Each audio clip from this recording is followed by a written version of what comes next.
കൂട്ടുപിടിച്ച് ഒരു പ്രത്യേക മതവിഭാഗമാണ് ഈ നാട്ടിൽ കലാപമുണ്ടാക്കുന്നതെന്ന് സംഘപരിവാറിനേക്കാൾ ശക്തിയിൽ ഈ നാട്ടിൽ പറഞ്ഞുകൊണ്ടിരിക്കുകയാണ്. എനിക്കും നിങ്ങൾക്കും പ്രതികരിക്കണ്ടേ? ഉത്തരവാദിത്ത ബോധത്തോടുകൂടി നമ്മൾ പറയുകയാണ്, ഇതുപോലെ വിഷമിക്കുന്ന രീതിയിൽ AK ബാലനെ പോലെയുള്ള ആളുകൾ കേരളത്തിന്റെ തെരുവിലിറങ്ങിയാൽ തെരുവ് നായ എങ്ങനെയാണോ കൈകാര്യം ചെയ്യുന്നത് ആ രീതിയിൽ കൈകാര്യം ചെയ്യേണ്ട സാമൂഹ്യ സാഹചര്യം ഈ കേരളത്തിൽ ഉണ്ടാകും. ഉത്തരവാദിത്തോടുകൂടിയാണ് പറയുന്നത്. രാഷ്ട്രീയ ആവേശത്തിന്റെ പേരിൽ പറയുന്നതല്ല. നമുക്ക് മുന്നോട്ട് പോകണം. ജാതി മത ചിന്തകൾക്കപ്പുറത്ത് ഒരു നാട് മുന്നോട്ട് പോകുമ്പോൾ ഭരണകൂടം തന്നെ ജാതീയമായ മതപരമായ വേർതിരിവുകൾ ഉണ്ടാക്കുവാൻ ബോധപൂർവ്വം ശ്രമിക്കുന്നു. ദൃശ്യ പുതിയടത്ത് ചേരുന്നു. ദൃശ്യ, ഏത് സാഹചര്യത്തിലാണ് ബിനു ചുള്ളിലിന്റെ പരാമർശം? ഇതിൽ CPM നേതാക്കളുടെ പ്രതികരണം ലഭ്യമായിട്ടുണ്ടോ?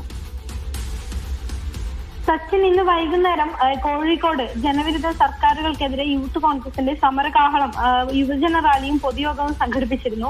ഇതിലാണ് ബിനു ചുള്ളിലിന്റെ ഈ AK ബാലനെതിരായ പരാമർശം. AK ബാലനെ പോലുള്ളവർ വിഷം വമിക്കുന്ന വാക്കുകളുമായി തെരുവിലിറങ്ങിയാൽ തെരുവ് നായ്ക്കളെ കൈകാര്യം ചെയ്യുന്നത് പോലെ ചെയ്യേണ്ട സാഹചര്യമാണ് കേരളത്തിലുള്ളത്. അങ്ങനെയുള്ള സാഹചര്യം ഉണ്ടാകുമെന്നായിരുന്നു ബിനു ചുള്ളിലിന്റെ പരാമർശം.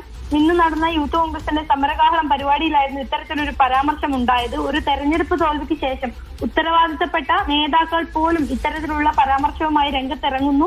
മാറാട് വീണ്ടും തെരഞ്ഞെടുപ്പ് തോൽവിക്ക് ശേഷം മാറാട് വീണ്ടും ഓർമ്മിപ്പിക്കുന്നു എന്നതടക്കമുള്ള കാര്യങ്ങളാണ് ബിനു ചുള്ളിയിൽ പറഞ്ഞത്. ഇതുകൂടാതെ തന്നെ ഈ ഒരു പൊതുവായ ഒരു സമൂഹത്തെ മാത്രം അവർ കലാപം ഉണ്ടാക്കുന്നു എന്ന രീതിയിലാണ് ഇത്തരത്തിലുള്ള പരാമർശമാണ് ഈ RSSനേക്കാളും ഉച്ചത്തിൽ ഇത്തരത്തിലുള്ള നേതാക്കൾ പറയുന്നത്. ഒരു ഭരണകൂടം തന്നെ അത്തരത്തിൽ കലാപം ഉണ്ടാക്കാൻ ശ്രമിക്കുന്നു എന്ന കാര്യങ്ങളൊക്കെ ബിനു ചുള്ളിൽ നിന്ന് വേദിയിൽ പറഞ്ഞു. ഈ യൂത്ത് കോൺഗ്രസ് നടത്തിയ കോഴിക്കോട് ബീച്ചിൽ നടത്തിയ സമരകാഹളം പരിപാടിയിലാണ് ഈ ഒരു പരാമർശം ഉണ്ടായത്. ഇതിൽ CPM നേതാക്കളുടെ ഈ പ്രതികരണങ്ങളൊന്നും ഇതുവരെ വന്നിട്ടില്ല.